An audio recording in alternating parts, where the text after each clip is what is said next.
The Dave Hooker Show. A presentation of Off the Hook Sports. Objective insight, expertise, top guests. Available on YouTube, Apple, Spotify, and the Off the Hook Sports app. Download now for free. Also available on offthehooksports.com. I compute and obey. Now to Dave Hooker. Ready. Here we go, loaded up. Hope you had a great weekend. Good morning to the message board, including you, Travis. Go ahead and get on board. Click that like button so we can bring some more people in. If you haven't subscribed yet, do that because we got some Travises and Steve Johnson coming up from the Celebrate 98 series. Travis Stevens, Travis Henry will join us, and Steve Johnson, the other cornerback that you should remember, caught the interception that ended the national championship game, played opposite Dwayne Goodrich.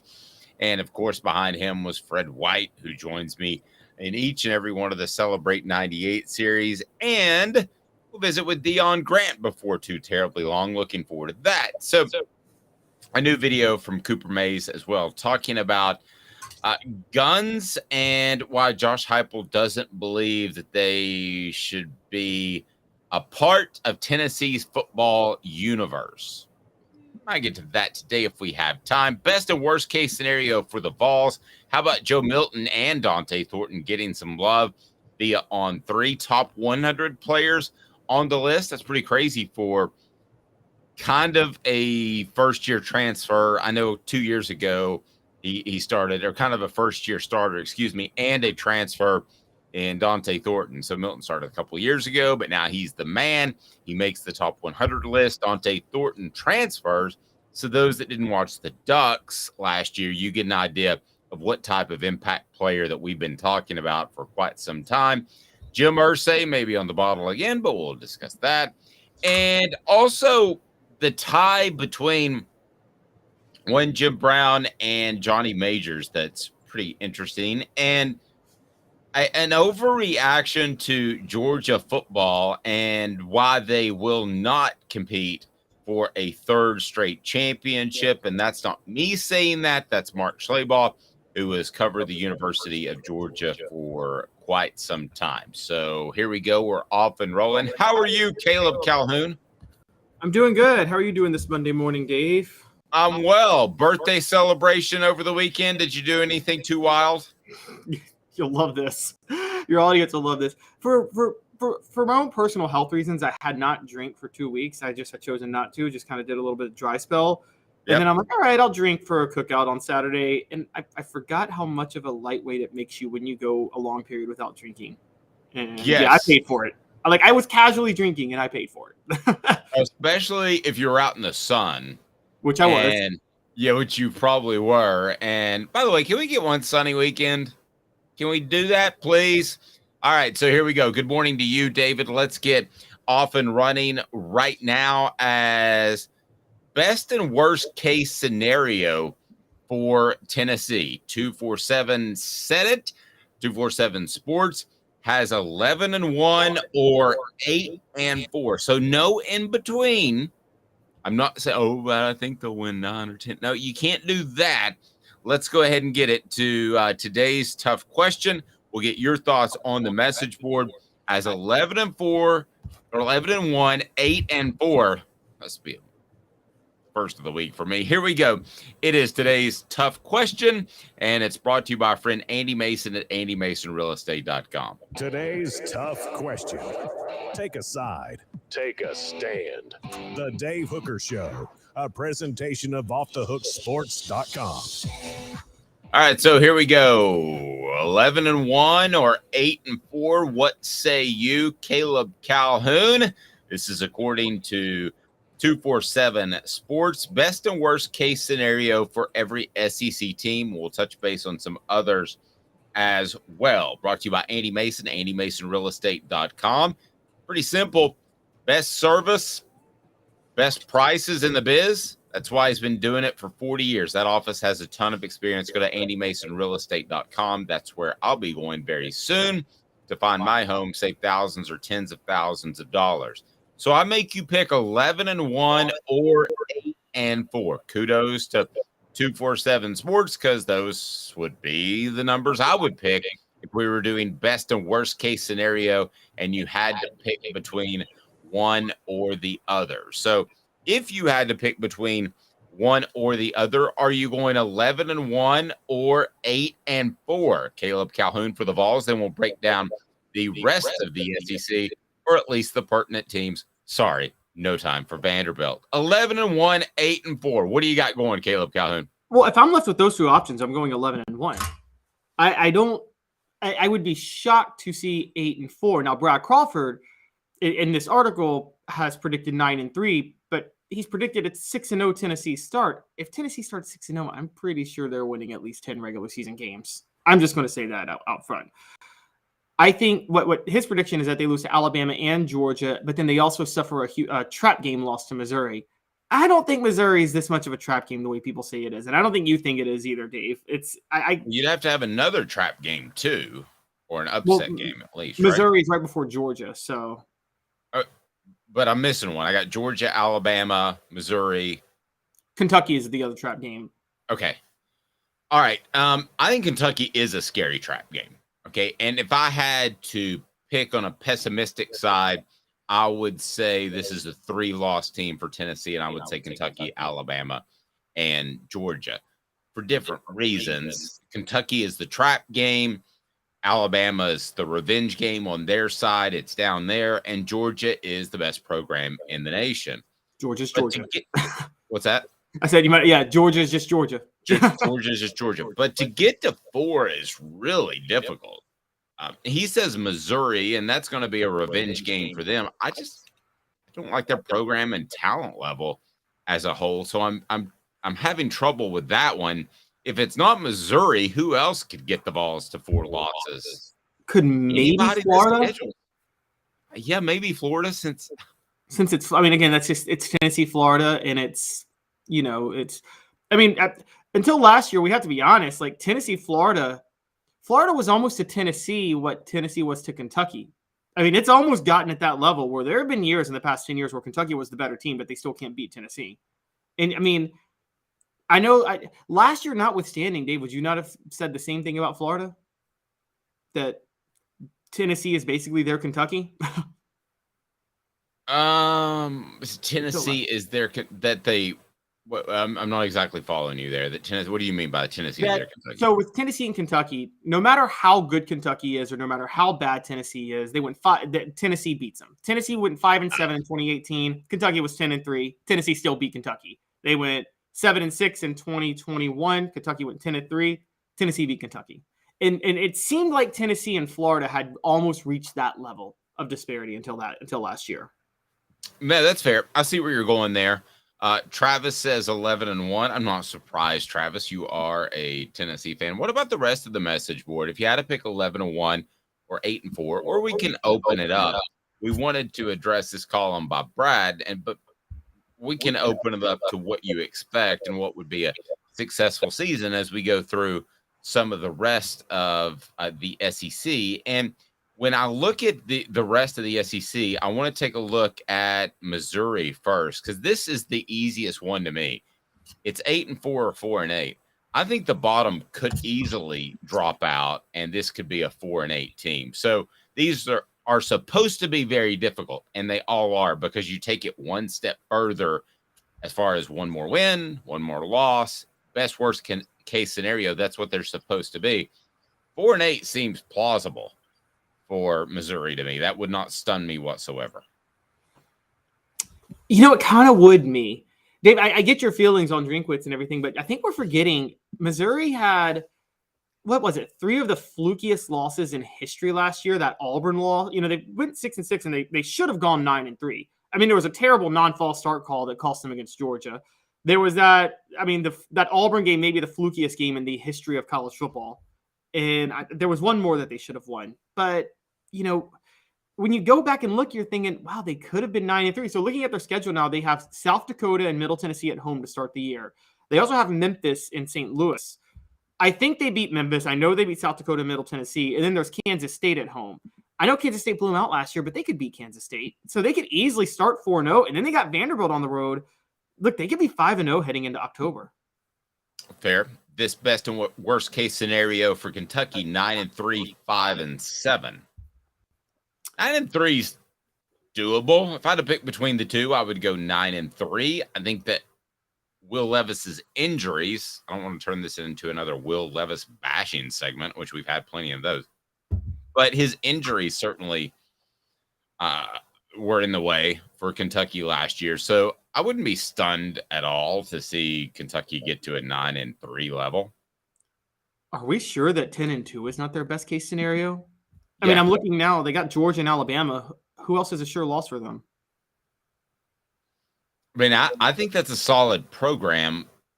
I don't know you're going to see many of these programs with NIL in the future, but right now I think it's a very solid program with a foundational base of high school guys that develop over time. You might not see those type of successful programs moving forward with transfer portals being wide open, but right now, yeah, I don't think that's impossible. But because of the Lane Kiffin time, let's throw in 10-2, 6-6.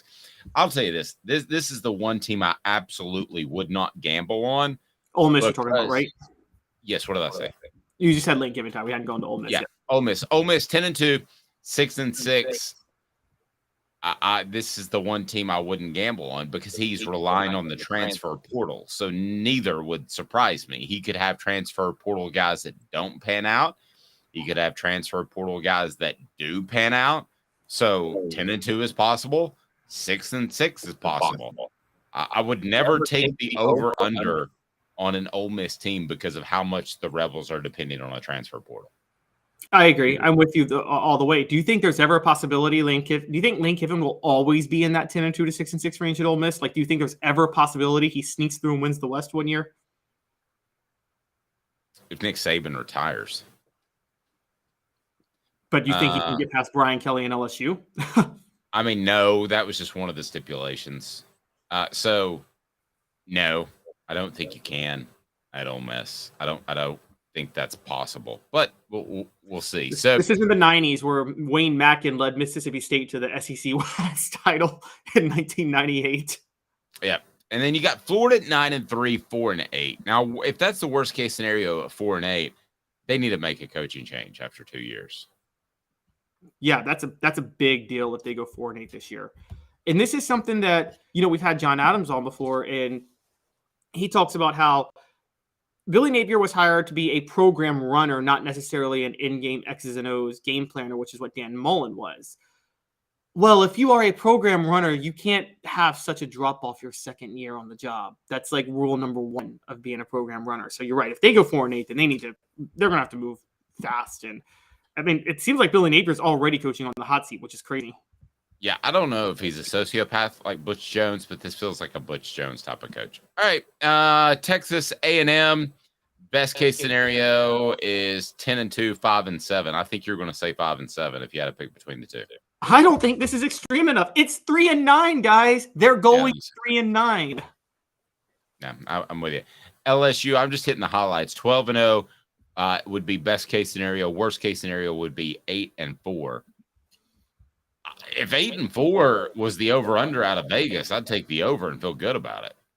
Oh my God, I'd put a ton of money on that. Yeah, again, outside of Alabama on the road, who's LSU losing to this year? I mean, let's call it, Dave, you and I both agree, right? They're not losing to Florida State to open the year. That was a fluke loss last year. The LSU team is way better, and Florida State's way overrated. I think LSU blows them out. Now, this one's interesting to me. The next two, Alabama and Georgia. Best case scenario for Alabama is 12-0. Worst case is 9-3. I think as long as Nick Saban's there, best case scenario is always 12-0. 9-3 would stun me. If he made a dip into that regard, if he had two, by his standards, off seasons, bad seasons, I would be very, very surprised. I don't know if they're going to go 12-0. That takes some luck. But if I had to pick between the 2 and 0, I'd go 12-0. You? There's only one reason 9-3 would stun me, Dave, because all things being equal, I would pick Alabama to go 9-3, but they get a massive break this year, which is that their toughest games, Tennessee and LSU, are at home.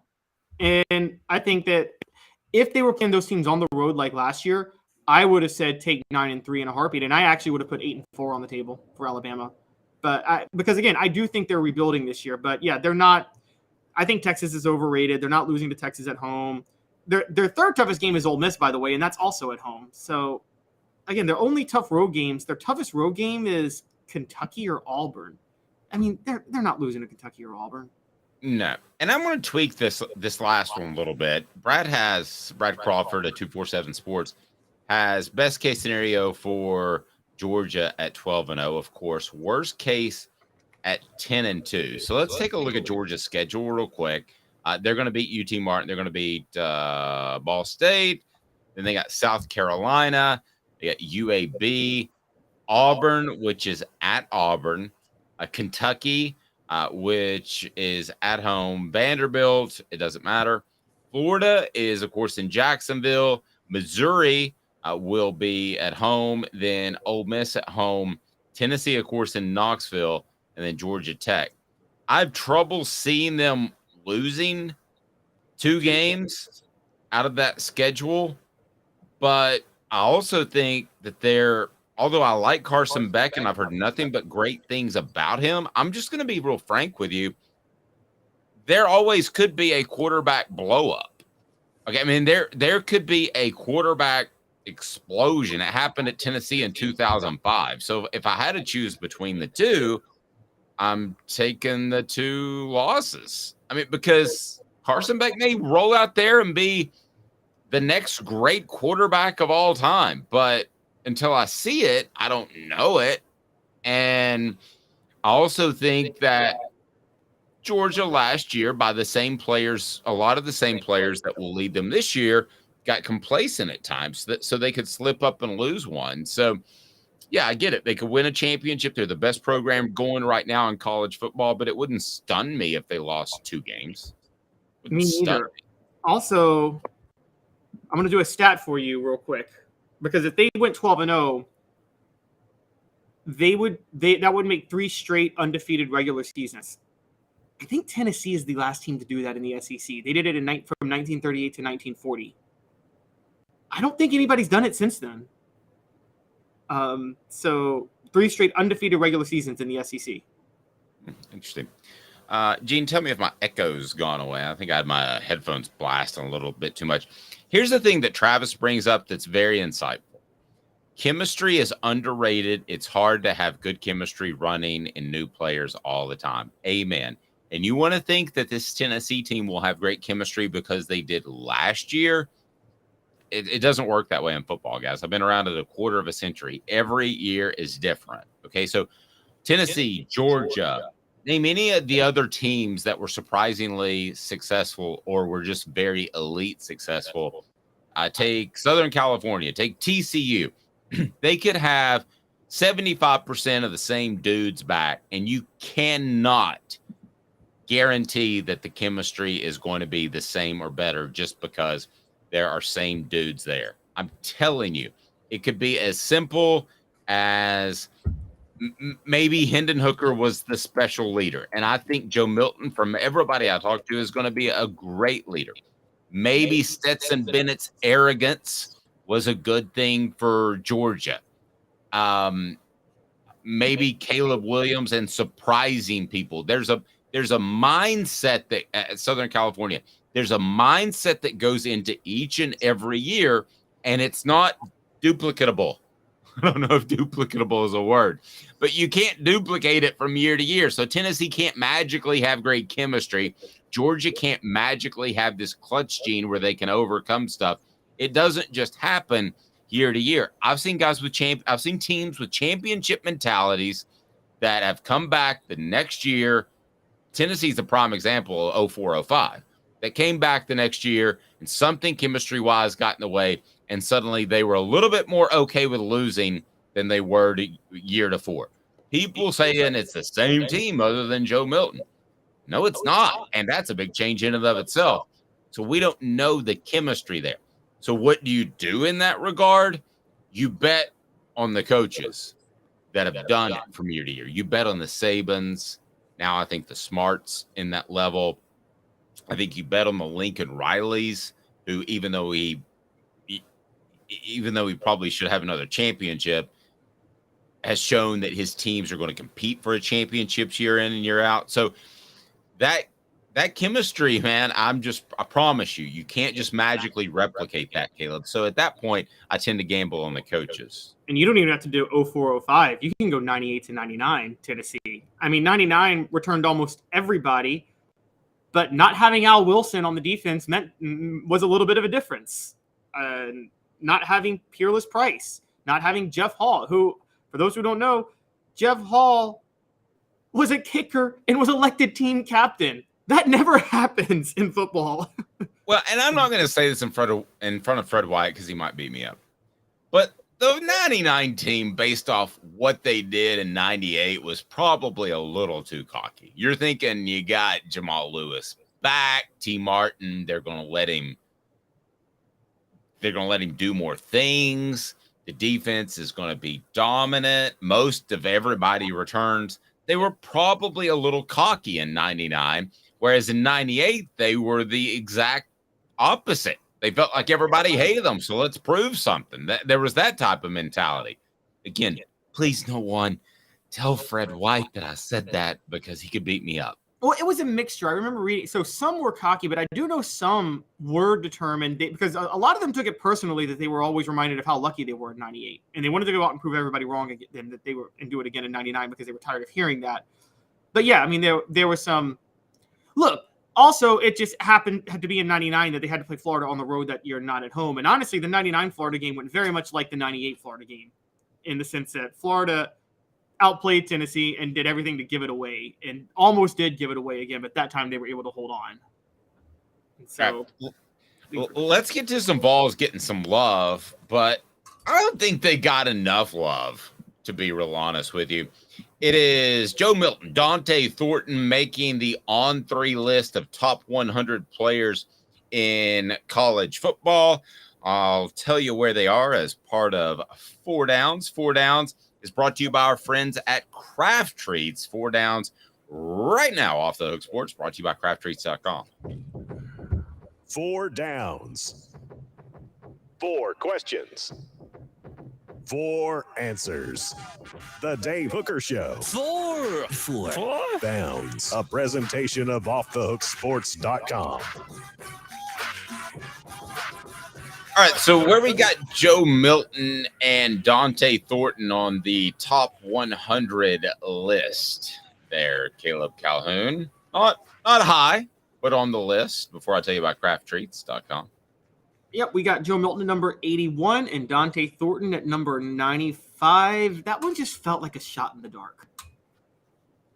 The Thornton one did? Yeah, the Thornton one did. Yeah, I could make strong arguments with a transfer, if I want to use old school logic, that you shouldn't have a transfer on this list, but we're in a different world. So I'm cool with having Dante Thornton on there. I could also make a strong argument that a guy who is a first-year starter again, so to speak, even though he started before but lost his job, shouldn't be on a top 100 list. But I'm completely cool with both being on that list. And I think they're at about the right spot, which is the bottom quarter of the spot. So, I've zero problem with them being on there.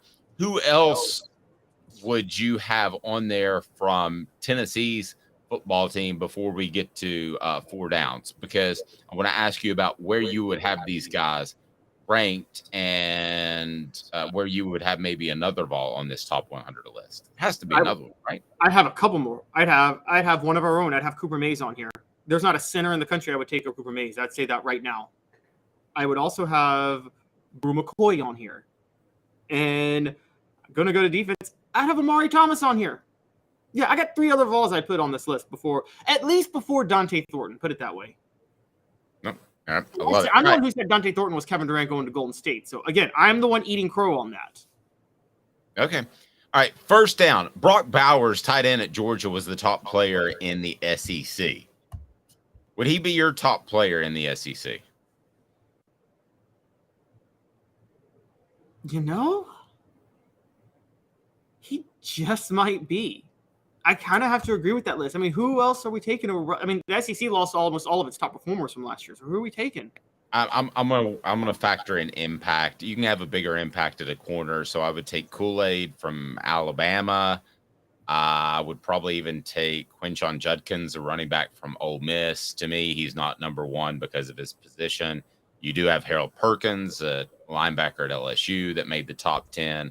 So no, because of his position, I would have several people. If you had top tight end prospect in college of the past 10 years, he might be number one, but I would have to take the position of impact. I don't know specifically if that was taken into account, but I'm sorry, a tight end can only have so much of an impact on the game. So that was first down, second down, and it's not a knock on Bowers at all. Listen, he can be a Dallas Cowboy tomorrow, and I would be a happy man. Okay, so we asked, if not, who would you take over him in the SEC? We did that, so that was second down. Who is the most underrated player on this list from the SEC? So taking a look at the list, what player is underrated? That's a little bit more difficult, and I've got mine in place. What about you? So I haven't fully gone through the list yet, but I would have said, and I don't even know if he's on this list. So you could tell me, but is KJ Jefferson on this list? I was looking for him and I couldn't find him. Yeah, I haven't seen Jefferson on this list. I mean, it's tough to get on this list as far as quarterbacks go. The guy that I would take is most underrated would probably be one of a couple of different guys. It's because maybe they don't play sexier positions, but J.C. Latham, the offensive tackle at Ole Miss, I think they've lost a little bit of their physical mojo. And if he's able to help bring that back, I think it's a big factor because they want to get back to that. I mean, they're not going to suddenly be triple option. They're not going to be I formation or anything like that. But to be a little bit more physical, I think he would help set that tone. So I think he's underrated at 28. The other guy that I would have, safeties are underrated too, but Malachi Starks at Georgia. And the reason is kind of like the Trey Flowers thing, Caleb. I think that he covers up for some mistakes. And I wonder at times when Georgia dug a hole for themselves last year, if he wouldn't have been there, had those holes been impossible to climb out of. I think so. I think there might have been some situations where he kept them in games. A selfless player, a lot like you talked about Trey Flowers, and a better upside. No offense. Before we get to fourth down, Craft Treats, go to crafttreats.com. My poor dog had 11 teeth taken out. So we've been having to mash up the Craft Treats with the CBD in them to help with this pain. Also helps with arthritis pain, anxiety. And don't forget that they can help with several other issues like digestive issues. Those are the chill pills with the CBD derivatives. You don't have to go with those. They've got great holistic treats right there at crafttreats.com. Use the promo code Off the Hook. That's the promo code Off the Hook, and get 20% off. All right. So fourth down, before we get to why Jim Irsay doesn't think Peyton Manning is one of the best players of all time. What Vols will be on this list next year? Caleb Calhoun, and we can spread that out to the SEC if you would like, but in particular, what Vols will be on this list next year? I'm just going to go ahead, since I started this bandwagon, I'm driving it. I get credit for it. So in January the 15th, January the 31st, whatever happens with Tennessee football, look back and say Dave started this thing. Dylan Sampson will be top 30 on this list next year. Well, I could actually get with that. I can get with that. I can get with Top Dylan 30? Sampson. I tried to make it high so you wouldn't easily agree, because I knew you'd agree that he'd be on the list. If he's not top 30, if he's not top 30, then Squirrel White will be top 30. One of those two players is going to be top 30 on this list. And Dave, get the sound effects ready. Nico. It's too fast. There you go. There you go. Will be on the list going into next year, because this list, he's clearly basing it somewhat off potential, and we all know Nico's the starter going into next year. So with all the hype, he's just going to put Nico on the list. Nico will probably be on the list. Okay, so here we've got some people weighing in on the message board. Well, we can't say Bazooka Joe will be on the list because he's not next year. I think so. Travis is just excited about Bazooka Joe in general. But let's go with Nico. Will he be on the list next year? I agree. Hey now. Because I think that's just going to be a neat little thing to do, to have him on there, and he might play a little bit to see something. Squirrel White, will he be on the list? Caleb, what say you? Absolutely. Hey now. All right. So we both agree that Dylan Sampson will be top 30, right? I don't. I just said I could see it. I'm not going to give him top 30. Sorry. I'm going to say top 100. Okay, I'll give. Okay, so that's a hey now and Hey now. and That's crazy. okay to me. So and then Cam Seldon. All right, everybody get mad at me. I'm not sold on Cam Seldon yet. I've seen too many spring running backs have success, and I'm very high on Dylan Sampson. I'm solid on Jabari Small and Jalen Wright.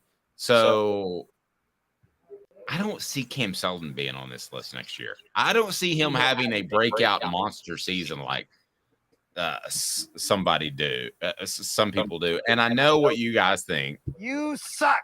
Yeah, Fine. jackass. Maybe I do, and maybe I'm a jackass. But I just don't. I'm not ready to get on that bandwagon until I hear it about midway through preseason camp. No. And I will or won't. I can promise you that because you'll hear it first right here on Off the Scores. I'm absolutely with you. First of all, if anybody watched that spring game, outside of a couple of drives with Nico and Joe, most of the skill players or any physical players at any other positions, if they played in the spring game, they were the type of players Josh Heupel doesn't plan on playing in the fall.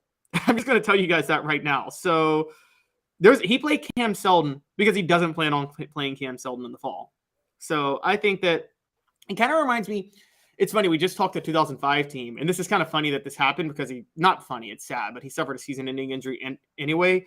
But Dave, remember the spring practice of that year when Gerald Riggs didn't even touch the ball in spring practice because they were worried about the Oh, yeah. I'll give you a couple of them. Kirsten Biggers was one.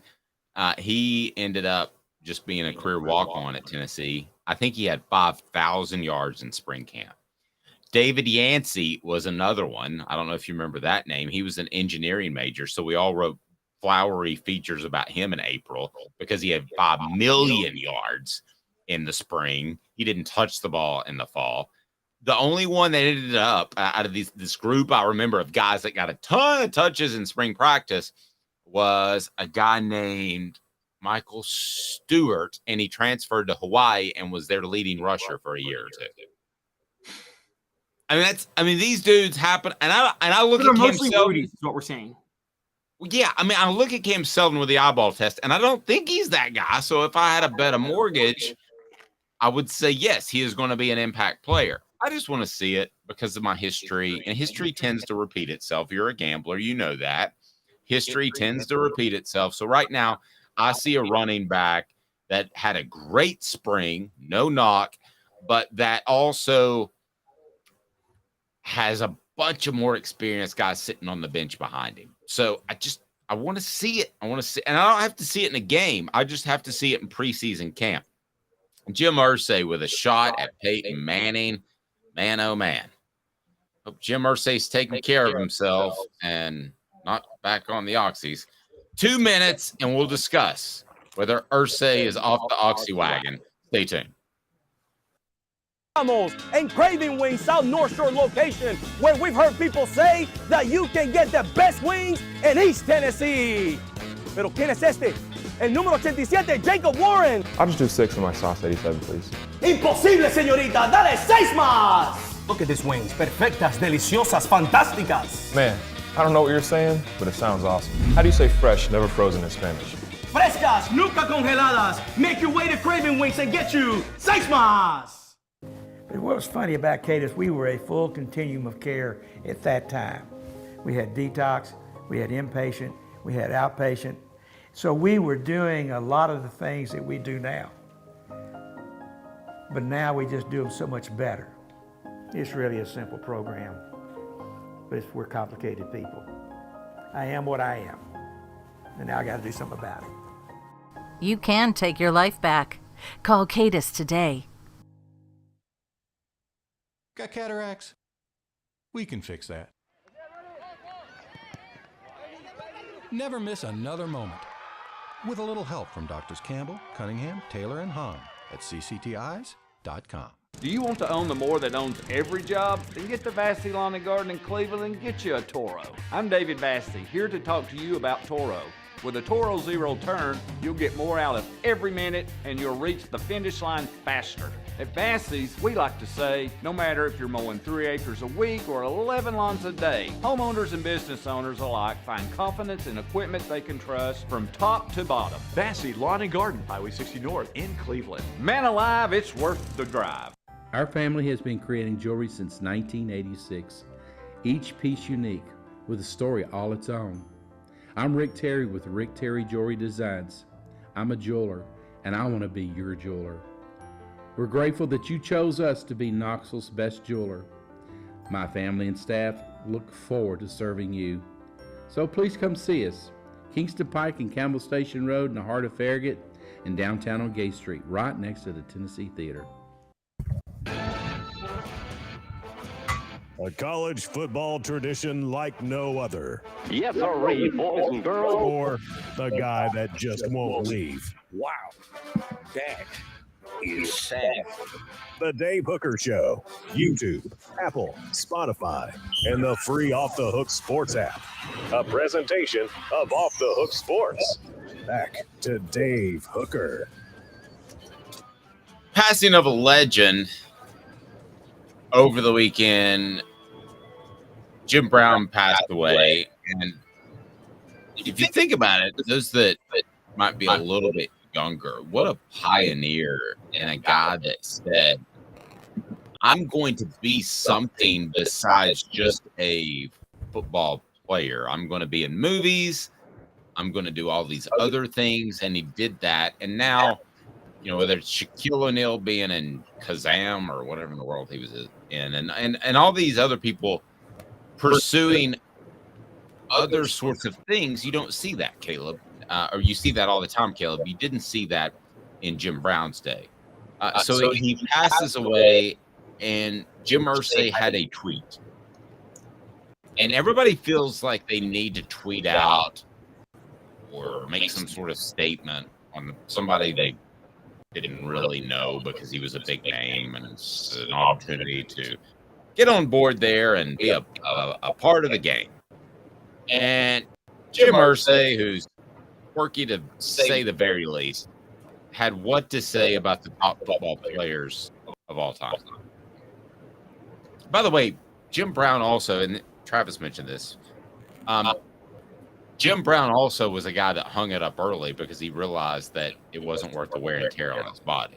So guys that have done that since, you want to take Barry Sanders, Calvin Johnson are two examples. There have been other guys that have hung it up early. Andrew Luck. So, I mean, nobody did that back then because they needed the money, and it was the best money they could make, but they were still working odd jobs in the offseason. So what did Jim Irsay tweet? I've told you my Irsay story about he showed up to an interview heavily intoxicated at 10 in the morning, right? I think you did tell me about that. Yeah. Yes. Okay, he did. This was back in shortly after Peyton got drafted, so this would have been in 1998. So what do you got on Jim Irsay, and what's he saying about Jim Brown? So Jim Irsay had a tweet that on its face wouldn't have been an issue if I just give you the headline, which is he has his top 5 greatest NFL players of all time, and he has Jim Brown at the top, and he leaves off Peyton Manning, the guy responsible for winning him his only Super Bowl. Here's what I think upsets a lot of people. He leaves off Peyton Manning.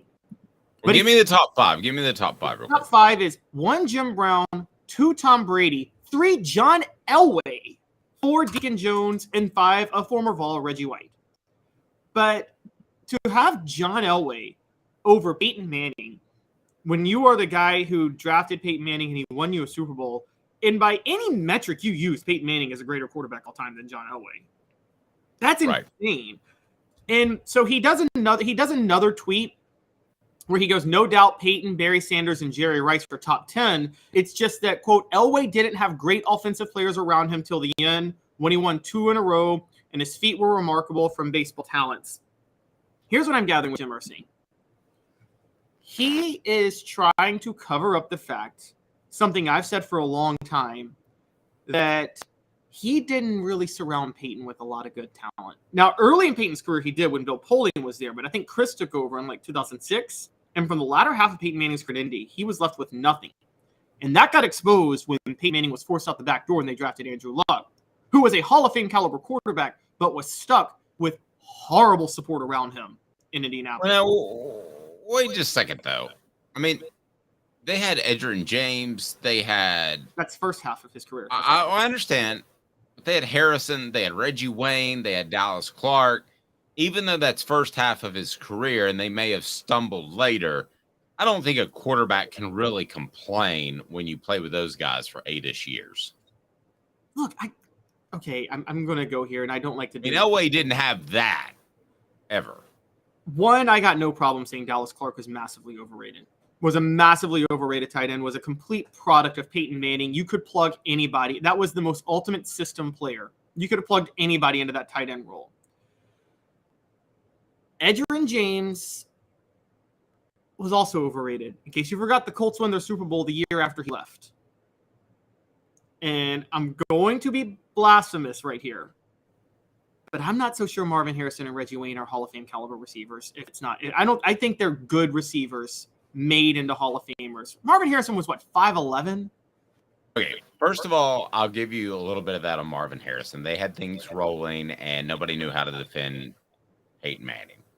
I actually think that Reggie Wayne was a more talented receiver and would have been a Pro Bowler, All-Pro type of guy, borderline Hall of Fame type of guy anywhere. I think as long as when I say anywhere, as long as he wasn't in a disaster situation, okay, like the Detroit Lions were back then. I don't want to say anywhere, but as long as he had a competent quarterback, I think he would have been that good. I liked Edgerrin James a lot. It surprises me you say that. Dallas Clark, I'll half agree with you on, because you had to be a strictly receiving tight end, right? I mean, Jason Witten was a great combo tight end. There, Brent Jones going back for the San Francisco 49ers, great combo tight end. But you had to absolutely just be a receiving tight end. Doesn't matter who you block. So he could go with the wrong team and be a Dallas nobody. Okay, so I'm with you on that. You didn't have to be a receiving mismatch like Rob Gronkowski is. You just had to have hands. Yeah. Okay. So, well, he was a poor man's Rob Gronkowski, in my opinion. Wasn't that athletic, wasn't that good, but yes, played a similar role, if that makes sense. Okay, so here's my problem with the Irsay tweet is you do include a quarterback on there. You drafted him, and it feels like sour grapes because you didn't give him the second chance that he wanted, and Denver did. So here's what I was told about Peyton Manning before he went to Denver, that his handshake was so weak that they thought this is a very close friend of the family, thought that he would never play football again in the year that he took off. Now, he may have done the stem cells in Europe and all that, and I think he did, and that's fine, whatever. I know that that's a political hot topic issue that I don't want to get into, but whatever, he was good enough to win another Super Bowl.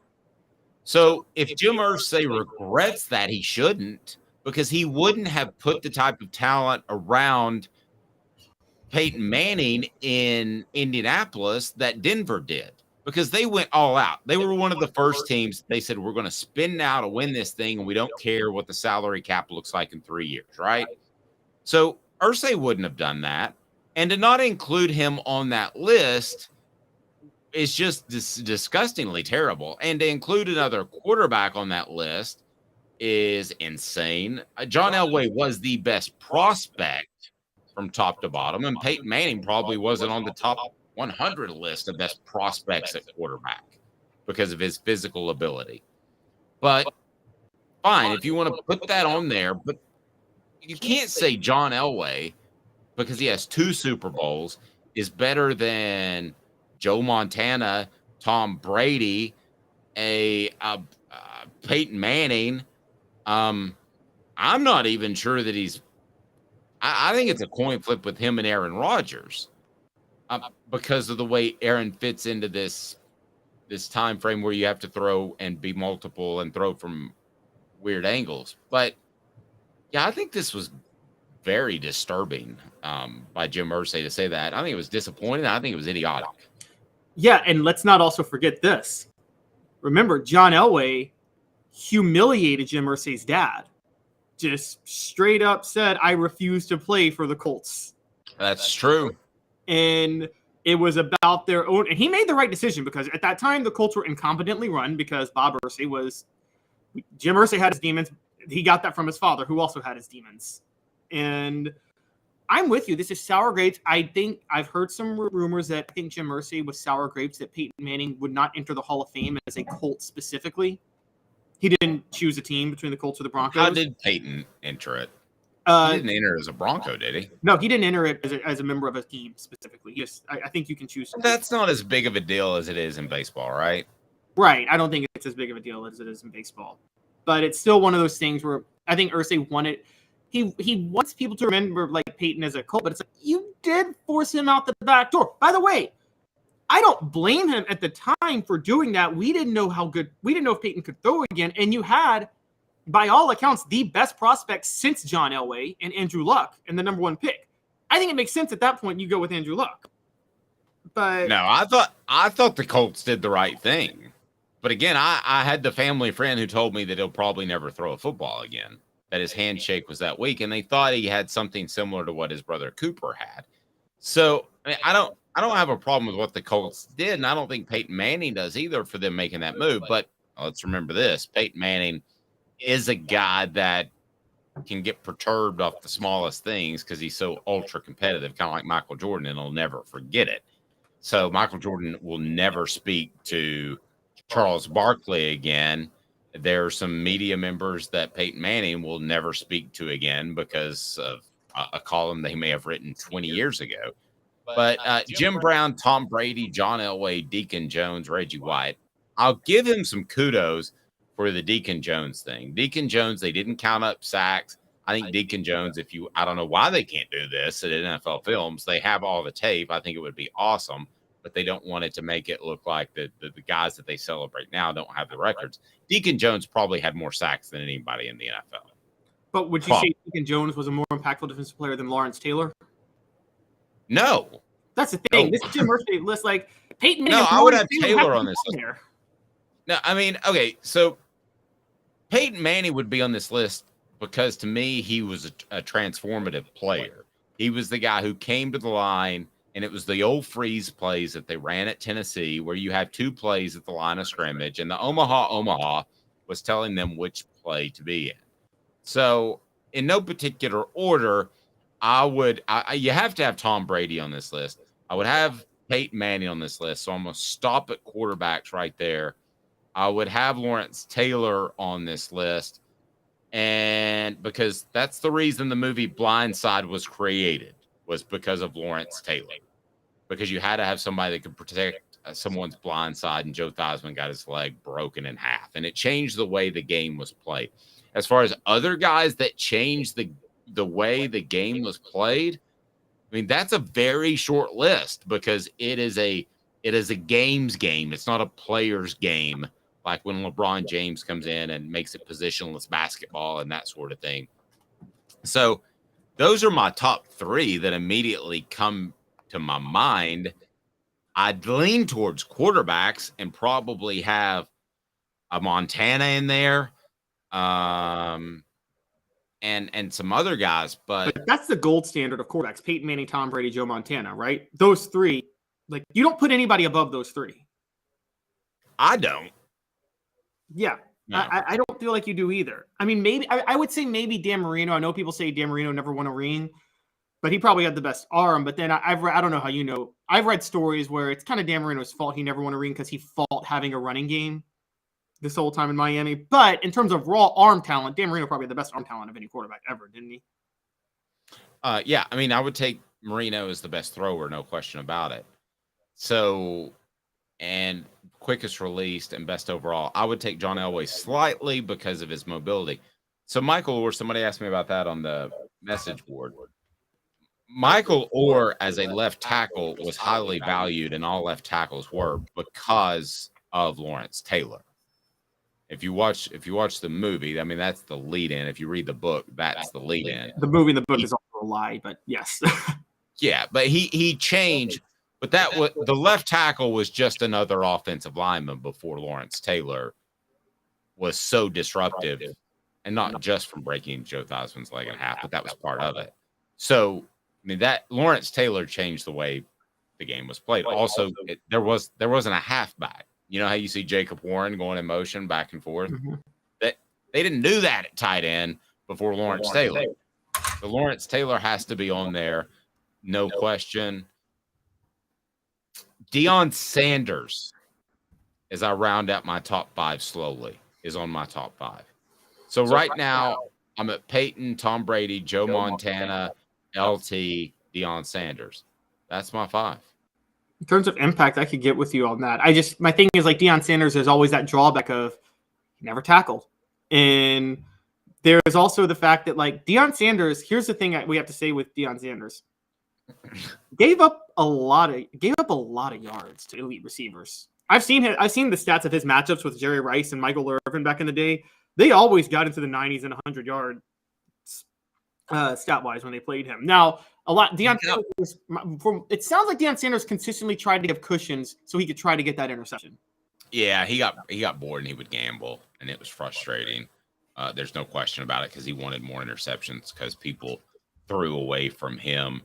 That would roughly be my top 5. I could probably, to be real honest with you, be talked into dropping Joe Montana for my top 5 and putting Reggie White in there. And the reason I would put Reggie White in there in front of a lot of other guys was Reggie White, to me, was as good of a run stopper as he was a pass rusher, and he was one of the best pass rushers of all time. Yeah, he was a defensive tackle in college. So that's the funny thing. I think he was drafted as a defensive tackle, and they moved him to end because of how raw, amazing of a pass rusher he was. Travis says only Cowboys fans and FSU guys would have Deion top 10. Yeah, no. I feel like Deion did not do as he was a smart player in the sense that he looked out for himself in his own, and I don't blame him for doing that, but I do think that kind of came at the detriment of teams sometimes. Not as often as you would think. If you watch those games, if the game was at all in question, it was obvious that Deion's guy was shut down. Like you just flipped a switch. And then on the flip side, you had the rest of the defense that had to worry about the other receivers, tight end or whatever. When you really watch those games and soaked them in, Deion, as flashy as he is, was one of those guys. And I say this about Trooper Taylor and Bruce Pearl. A lot of flash, but a lot of substance. And I believe that with Deion. I think he was that impactful in the game. But Jimmy Holmes agrees with you. We've had this discussion before about did the Cowboys really need Deion to win that 3rd Super Bowl? I thought they did. All right, so here we go. Jim Brown's passing too. So we've determined that Jim Irsay's list is absolutely horrible. But in terms of Jim Brown's passing over the weekend, there's a tie to Tennessee that a lot of people may not know that Jim Brown has to Johnny Majors and the Heisman Trophy, of which I don't blame Tennessee fans for hating forever and ever and ever. But what is that? Because you brought this to my attention. I was not aware of this. So the Heisman Trophy, before Peyton Manning, guys, just over 40 years before 1956, there was another Tennessee player to finish second to Heisman. And I argue that this one was more egregious than even Peyton Manning and Charles Woodson, although that one was pretty egregious. And it was Johnny Majors finishing second to Paul Hornung. Majors was Tennessee's leading rusher and passer in 1956, led them to a 10-0 record, an SEC title, All-American. And he lost it to a guy, a Notre Dame quarterback, who went 2-8 with 3 touchdowns and 13 interceptions in Paul Hornung. Now, the tie is that Johnny Majors, I always used to think that because he finished second, I just go straight to Johnny Majors got completely robbed. But the honest truth is Jim Brown may have been the most robbed player of that Heisman group. Jim Brown at Syracuse finished 5th, and he averaged over 6 yards a carry, had 13 touchdowns. I think it was the 50s, so I think it's fair to suggest there may have been a racial element that kept Jim Brown from being higher and winning that Heisman Trophy. And at that time, quite possibly. at that time. And so you ask, in Syracuse, they had a Heisman running back right after Jim Brown. I forget his name, but there's a movie about him he was really, really famous. And it was about, one of the first black players to really make an impact on college football beyond historically black colleges. And he was a really big deal, but basically Jim Brown kind of paved the way for him. But either way, Majors and Brown both got robbed out of that Heisman from Paul Hornung. The question becomes, who deserves it between Johnny Majors and Jim Brown? The irony of that, too, you take those three guys, and you have Johnny Majors, who went on to help a player win a Heisman Trophy, who went on to win a national championship at Pitt, who got rebuilt his home school in Tennessee to a championship level. Didn't quite win that title, but got him back to a championship level.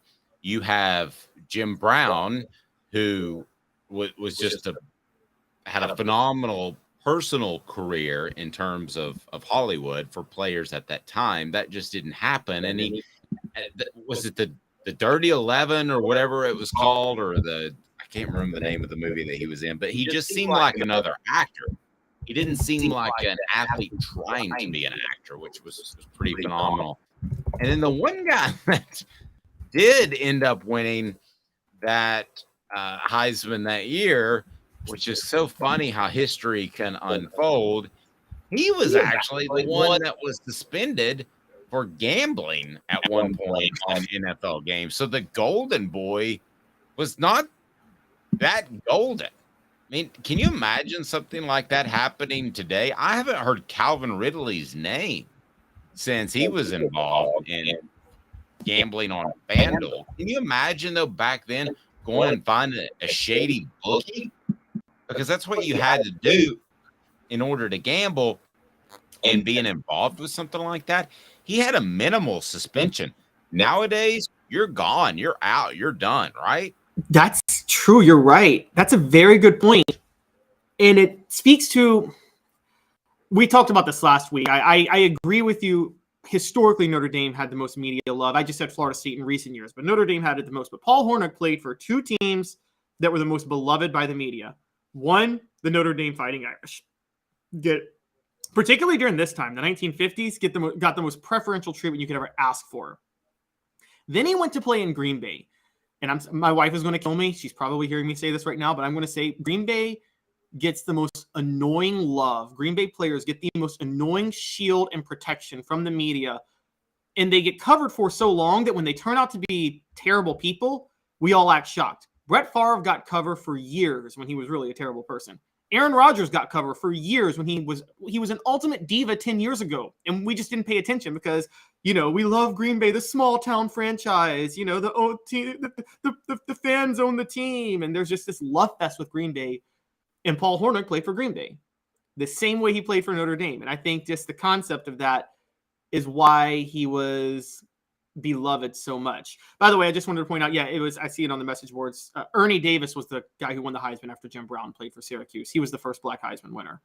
But yeah, Hornung had no business winning that. And for the record, if you guys want to know how disrespected Jim Brown was, Tommy McDonald was third in that Heisman list. He had about 800 yards rushing, 12 touchdowns. But ahead of Jim Brown, an offensive lineman was on the list, Jerry Tubbs for Oklahoma. And how do you have an offensive lineman over a running back? Come on. Not sure. Coming up, hang tight. 2 minutes why Georgia will not win a third straight national title. And I didn't say it, a Georgia cat did. So don't get mad at me, Georgia fans. Back in 2 minutes off the Oak Sports. Sun, sand, and salt water, the beach is a very relaxing place. Unless you wear contacts. Ow! Open your eyes to the best the beach has to offer with LASIK vision correction from Campbell Cunningham Laser Center. Ah. Hi, Mike Davis here with City Heating and Air, reminding you to always dare to compare. Our team provides quality local heating and air service, installation, and maintenance across East Tennessee. We use only the best equipment like American Standard heating and air conditioning for your residential, new construction, or commercial needs. Honesty, dependability, and customer satisfaction have been the cornerstones of our business since 1961. City Heat and Air. Dare to compare.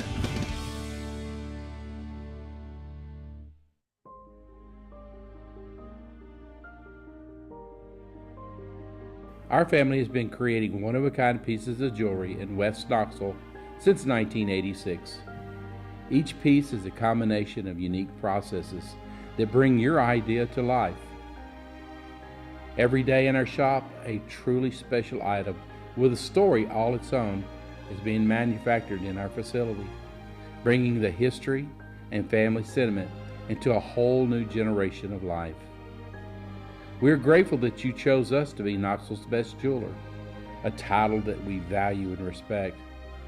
Because to me, being a jeweler and owning a jewelry store are not the same thing. I'm Rick Terry. I'm a jeweler, and we want to be your jeweler. Kingston Pike and Campbell Station Road in the heart of Farragut, and downtown on Gay Street right next to the Tennessee Theater. When you want a hard cider that's easy to enjoy, one that's crafted to perfection, you need Tennessee Cider Company. Some say it's the signature cider of the South. Others say it's the cure to your craving. They all say you'll savor every sip. With a selection of ciders free to sample, all it takes is one taste. Visit tncidercompany.com for more information, as well as to shop our ciders and merchandise online. Thirsty yet? Doors open at 10 a.m. Who's this guy? The Dave Hooker Show, a presentation of Off the Hook Sports, YouTube, Apple, Spotify, and the free Off the Hook Sports app. Back to Dave Hooker. Welcome back to Caleb Calhoun. I'm Dave Hooker. We broadcast live at 10 a.m. Eastern. We certainly appreciate it when you join us.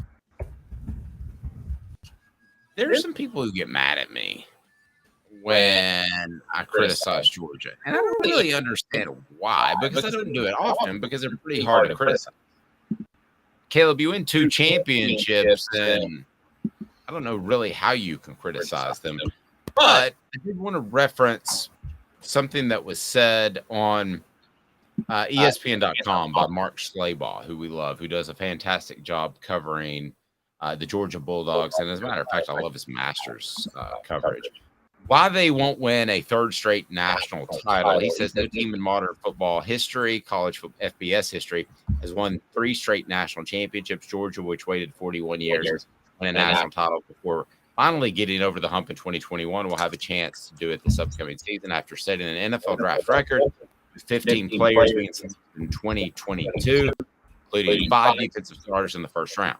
Georgia still managed to finish 15-0 and win its 2nd straight college football playoff national championship this past season. 3 more players, Jalen Carter, Broderick Jones, and edge rusher Nolan Smith. Carter, of course, a defensive tackle, offensive tackle Broderick Jones, were picked in the first round on Thursday. They also lost Stetson Bennett, held back Kenny McIntosh. They lost cornerback Kelly Ringo and tight end Darnell Washington to the pros. Offensive coordinator Todd Monken, who helped Kirby Smart to get his program past the finish line, left for the same position with the Baltimore Ravens. They replaced him with Mike Bobo, who played quarterback at Georgia. Its 2nd tenure for Bobo, as we mentioned before. So reality check by Mark Schleybaugh is this. Until someone knocks off Georgia in the SEC, it will be among the favorites to win a national championship every season. Smart and his staff have stockpiled much talent in Athens, Georgia. Safety Malachi Starks and Michael Williams were starters as freshmen last season. Georgia linebacker core Jamon Dumas Johnson, Scrum Mondon Jr., and Jalen Walker is as good as any in the FBS. Carson Beck will probably end up winning the quarterback job, and he'll have Brock Bowers to throw to. So I ask you this. As far as Georgia right now, are they ready to reload again? Because this is an overreaction piece that they won't win a championship, which to me, there's no overreaction to saying any program in the history of man isn't going to win a 3rd straight title, because to win a 3rd straight title is pretty darn impossible. Are they to the reload point? Did you see enough last year where they could lose 3 more first-round picks and you have no worries about Georgia? Or do you say to yourself, they made the rise and now they could slip a bit? I think the only worry comes with the discipline issues that you're seeing with Kirby Smart, but I think they're at a level where they can just reload easily. They've had this back-to-back national championship program, I will say this, was basically formed during the 2018 recruiting class, which is still the greatest recruiting class in college football history. Just go back and look at it, guys. Like, that class was amazing. That's the class Cade Mays was part of, funny enough. But that spawned 2 straight national titles. The recruiting really hasn't slipped since then. And also, here's the weird thing, Dave. We cover 2 parts of recruiting. There's the rankings and the star ratings, and that all matters. And then there's an analysis of the politicking of it and where are kids overrated. I sometimes feel like Georgia high school kids are still underrated in terms of how good they are. If you look at the NFL talent the state produces. And so I'm like, if Georgia has a number 3 class, it might be the number 1 class. And here's the thing with Georgia. I've been talking about how great of a job LSU is. Well, Georgia technically has a Power 5 program in the same state as them, which is Georgia Tech. That's not a real Power 5 program they're competing with for Georgia recruits. Georgia is at a level, Kirby Smart's at a level right now where if he wants a top kid in Georgia, he's almost always getting that top kid in Georgia. And that is a really scary situation for Georgia talent-wise, for Tennessee, for the rest of the SEC talent-wise going forward. Okay. So what's the biggest threat to Georgia's continued success, short-term and long-term? Discipline. I think it's discipline. I think if players continue to get in trouble, you are going to have situations where you are going to have parents not want their kids to go there. And we've seen that before in other programs. I agree.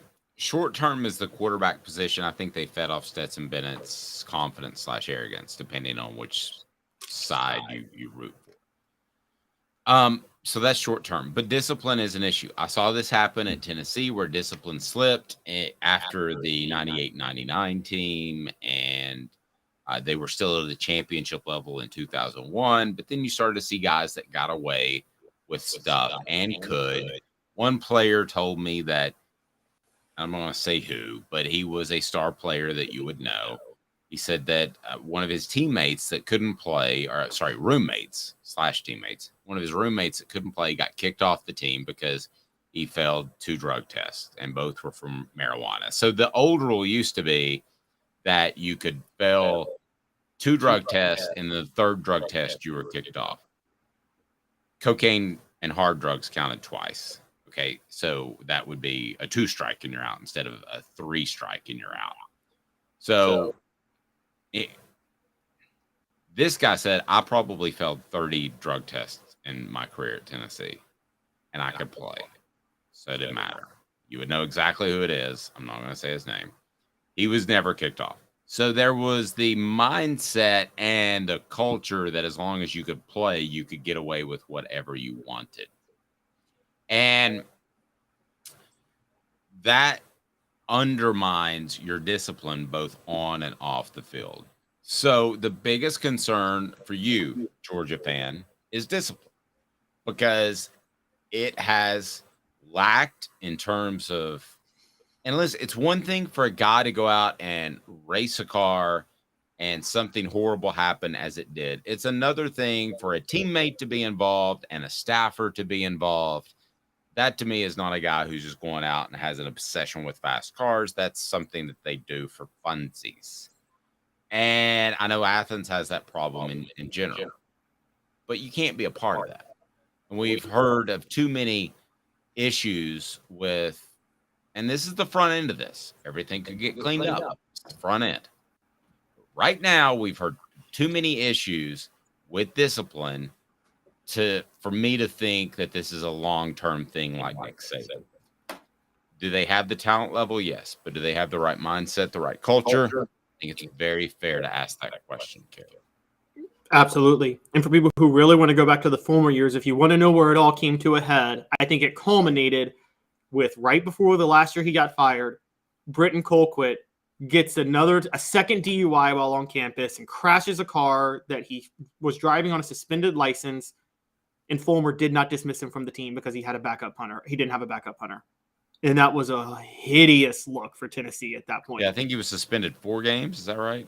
I think it was 5 or something like that.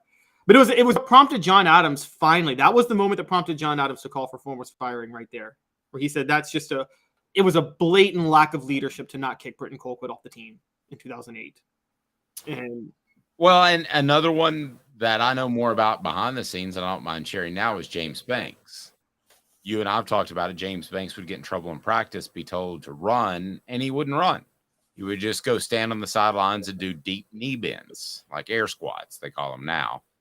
And he got away with what he wanted to because he was a player. There were other guys that were players that got away with what they wanted to. It really started in 99, to be real honest with you, after the national championship season. But it didn't start really slipping and sliding. You mentioned Colquitt.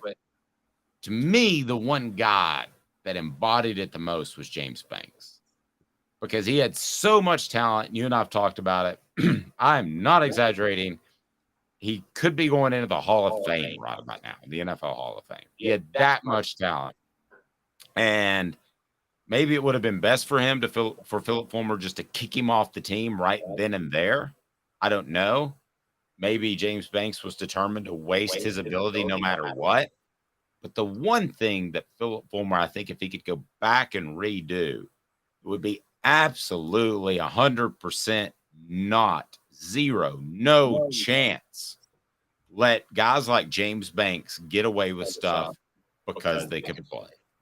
Because that ended up costing them both discipline on and off the field, set the wrong culture, made players start to question his decisions.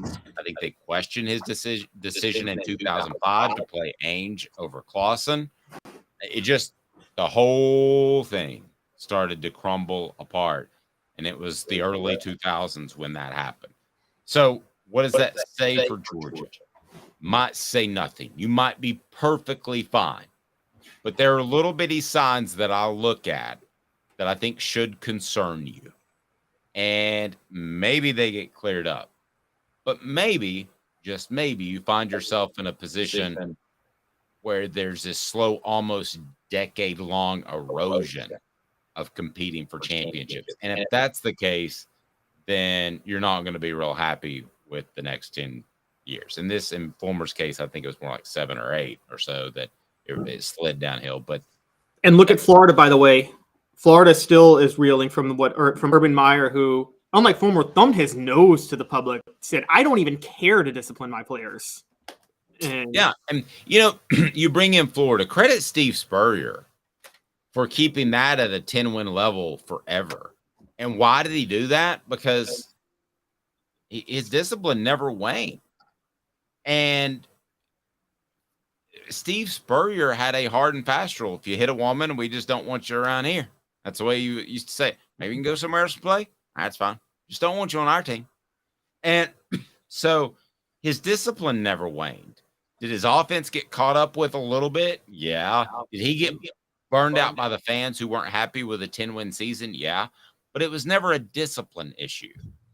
And I think Georgia needs to be very wary of the direction they're going in terms of a discipline issue, because that starts to erode and you can't get it back. It's just like a disciplined coach like Nick Saban can go to be more of a player's coach, but a player's coach can't turn into a disciplined coach. You can't go the other way, Caleb. You can just go one way. You can't go back. Yeah, and if that is in your culture, parents will notice. Even kids from Bobby Bowden had a great point one time. He said this. Now he was a little lax on discipline for non-violent things, but I know he was tough on discipline for criminal things. But Bobby Bowden had a great saying one time. He said, I'm talking about kids that may come from the hood or rough backgrounds. He said, even if their parents are terrible people, they don't want their kids being terrible people. He said, nobody really wants their kids to be terrible. So he said, even with kids whose parents may not be the best, they're still going to worry about what's best for their kid when they're going to college, because they don't want their kid to end up like them. Nope. Great point. Doesn't mean that Georgia doesn't win the national championship this year, and who's going to turn down 3 titles in a row if they have discipline long term. But it's something to keep an eye on, Georgia fan. I'm going to go ahead and tell you that right now. I don't crow a lot. I don't brag when I'm right. By the way, portions of the program brought to you by City Heating and Air Conditioning, cityheatandair.com. Integrity matters. 50 years in Knoxville. May not need a new unit when it gets hot.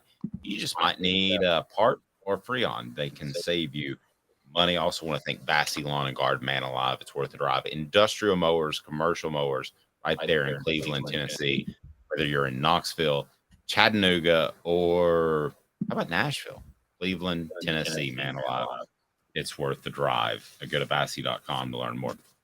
All right, so I don't crow a lot, but there have been a lot of people that have said the Big Ten, man, they did a lot better in this TV deal there, and they're going to dominate with that Big Ten show and all that good stuff. And ESPN just signed the SEC, and the SEC should have gotten more and diversified and all this good stuff. And I just sat back the whole time and I said to myself, if the SEC is on a regular schedule, noon, 3:30, 8, it's one of my gripes about college football that you have to check and see what time they're on. You do it just like the NFL, regular schedule. ESPN's the place to go starting at 8 o'clock in the morning with College Game Day, or 9 o'clock in the morning, whatever. And you keep it on there all day and you watch the best football in the nation. That's the way to go. Other people said the Big Ten went to CBS and they went to the Big Ten Network, and they did all these things to get on different networks. And suddenly you're changing channels and you're flipping all over the place. I thought ESPN and the SEC had a better plan than the Big Ten, and I may be right. Not that I would crow, Caleb, but what have we learned about the Big Ten TV deal, and did they perhaps rush into things a little bit? Yeah, I'm the one eating crow because I'm like, how could the Big Ten get a deal worth twice as much as the SEC when the Big Ten brand is still not as good as the SEC's, even with USC and UCLA? So it's kind of explained now. It sounds like Kevin Warren rushed into some TV deals without actually addressing already embedded contracts. I'm just going to give a few of these. One is no one's fault. There's 3 issues right now with the Big Ten. One, the league owes $25 million to Fox, still because of all the games lost due to COVID. There, nobody's fault. But we have to give Greg Sankey credit for the way he handled it. Let's be honest, Greg Sankey handled COVID better than any commissioner in college football. The SEC played a full schedule that year, 10-game schedule, and they got their money on TV revenue for it. And that was smart. The other one, when Kevin Warren negotiated with all these different contracts, one of the things he delivered was the Big Ten title game will be on NBC in 2026. Here's the problem. He didn't have the authority to do that because the Big Ten Network controls the programming rights for the Big Ten, including the title game, and that's majority owned by Fox at least until 2029. So unless they get something squared away, it's going to cost the conference $40 million to resolve that issue. Now, here's the big one. I had never thought about this, Dave. I didn't know if you knew this, but the Big Ten teams in the North don't like playing night games in November. And I never thought about it. I'm like, okay, it gets cold for player safety. They don't like night games. They prefer the new games. So soft. The Big Ten signed this deal with NBC their goal was this. They wanted games to be from noon Eastern time all the way through midnight Pacific time. They wanted games on the entire time. Part of that was trying to get some Eastern time, Central time games on NBC at night. Well, this violates some of the contracts the schools sign with the Big Ten, where they don't have to play night games past the first week in November. And apparently, they're soft. Well, to be fair, we can't say that as SEC people because SEC doesn't play in the cold ever. So, I mean, we don't know how the SEC will do. I can say that. I've been places for a noon start that were 108 degrees with the heat index and humidity. So don't tell me in an open press box, don't tell me I haven't been uncomfortable. And that, by the way, can be dangerous to a player's health, Caleb. Oh, I mean, think that should be allowed either. I'm going to be honest. I don't think that's okay, but yeah, we got to play the football set sometime, okay? Yeah. So, yeah, I mean, soft. Well, here's the issue. Penn State, Michigan, and Ohio State are all trying to back up playing night games in November, and they might actually win out. Now, what's the Big Ten going to do if NBC paid all this money? I don't think NBC paid all this money to have Maryland and Iowa play on their primetime slot game. No, they did not. Listen, I've said this from the get. Business is somewhat just common sense, Caleb. I mean, going out and getting Southern California and UCLA that are in some cases 3 time zones away is just stupid. I understand that you get the LA market, but you're not going to, for television rights, but you're not going to grow the Big Ten into LA. They don't even know when football season's held. I have to do business out there every once in a while. They don't even know when the season is half the time. So it's not like you're going to grow a Big Ten market in LA. So I had no faith in this television agreement, and I thought that it would have major potholes along the way. We're seeing that. So go ahead, when you put the thumbnail together for this video, just say, is the Big Ten stupid or soft? There you go. That's your thumbnail, Caleb, because that's your headline. Because this is, how do you not know these things going in? And why do you think you can grow your brand into LA? Just the whole thing is dumb. Well, I think the Big Ten, the question was, the Big Ten's bet was not whether or not they're stupid or soft. They knew rightly that advertisers and networks are still stupid. Okay, so NBC is stupid. CBS is stupid. Fox is stupid. They paid for the Big Ten based on the markets that the Big Ten are in. So who's dumb on that point? Is the Big Ten dumb, or are they just fleecing the fact that the networks are dumb? I don't know, but it's not. The Big Ten is smart at that point. Yeah, but it's not a great way to start a business relationship when you go into it and like, oops, I owe these other people millions of dollars, and oops, you can't provide what I wanted you to provide because of my own stupid rules. So to me, the Big Ten is just, well, their business model. What was the AAC thing that you brought up about academics? Oh, their schools have to be AAU member schools, because the Big Ten it's part of the requirements to get in the Big Ten. It's actually technically a research collection of schools too. So they do collaborative research projects and things like that. So you have to be an AAU affiliated school. They are going to make let's be honest, that's not going to last, because Notre Dame's not an AAU school. I guarantee you, if Notre Dame is available, the Big Ten would take them tomorrow. That's an open invitation. Okay, but my point is, they're smarter people.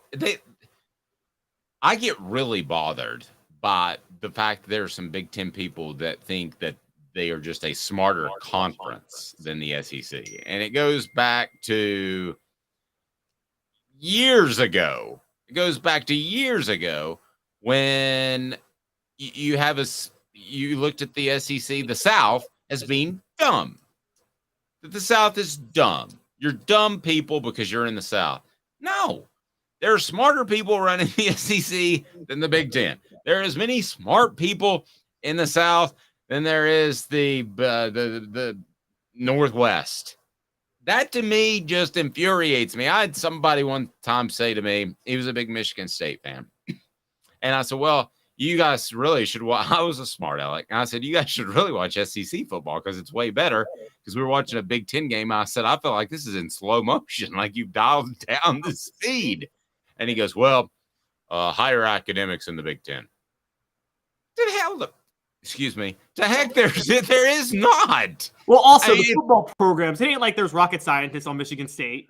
Thank you. If Michigan wants a kid that is a 5-star guy, they're going to find a way to get the kid in. I mean, that was so, it just, you talk about one of my pet peeves. You touched on it, and I saw it. Well, we talked about it during our pre-show at about 5 a.m. We have it every morning. And I thought to myself, this reminds me of that dude from Michigan State that made me so angry. The South is full of smart people. Now, to be fair, Notre Dame does get to claim that because they don't change their standards for the athletes. And so does Vanderbilt, and so does Northwestern. You're right. Those three. But as a whole, to broad brush the thing is idiotic. Oh, I agree.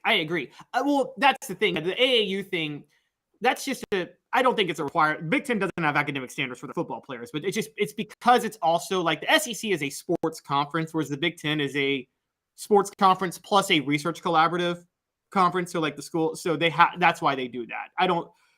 But yeah, what's throwing me off here is what I think happened with USC and UCLA, and I think I know this. I think one of the reasons UCLA and USC made that move is the Big Ten thought that they were going to add it, had basically led them to believe they were going to add in Oregon and Washington and Stanford to have better travel. Well, sounds like the Big Ten did some research on their own and decided they're not going to get their return by expanding into the Pacific Northwest. At that point, there's you. And so now that's why they're looking at the ACC now, at which what USC and UCLA are really unhappy because they're going to have SoCal everywhere. Or SoCal. They're not going to turn that into a Big Ten town. People in LA are not going to say, "What am I going to do today?" I wanted to surf. I maybe wanted to go to a Dodgers game. I maybe wanted to go hiking. I maybe wanted to go see a movie or go to downtown LA and tour the Spielberg Museum. Or, I know what I want to do. I want to watch Purdue Rutgers. That's the dumbest thing I've ever heard in my life. I mean, when me, a college football fan, would rather surf than watch Purdue Rutgers. Yes. I mean, when that was reported, I actually thought to myself the first time I saw UCLA and USC going to the Big Ten, I thought to myself it may be a joke. I am not kidding. Well, again, the move with that was to fleece the networks because the networks were going to be stupid to pay for that. Now, what they realized is the networks weren't going to be stupid enough to pay. I mean, the networks, like NBC is now going to think, oh my God, Seattle's in this market now. Let me pay another $1 billion. They were stupid enough to do that for the LA market. They were dumb enough to do that for the LA market. They're not doing that for the Eugene, Oregon or the Seattle, Washington markets. Whenever you're watching, we greatly appreciate it. We broadcast live at 10 a.m. If you want to interact with the show, 10 a.m. Eastern time for Caleb Calhoun. I'm Dave Hooker. This has been a presentation